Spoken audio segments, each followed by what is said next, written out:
Productions presents Puppy Mystery!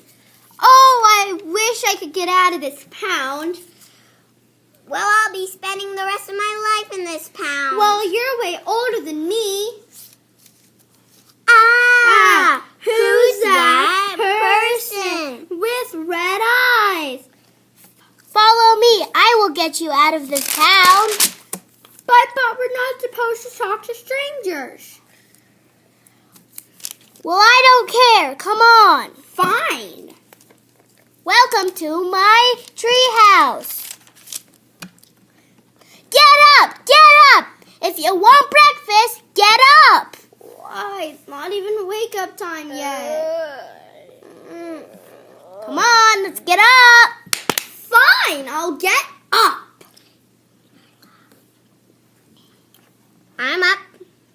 Wake up, wake up. I'm getting up. So don't rush me.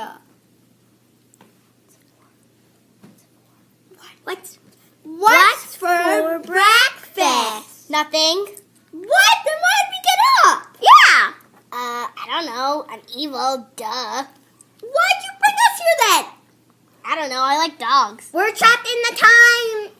Oh, wow. We can transport through time. This is cool. Let's go exploring.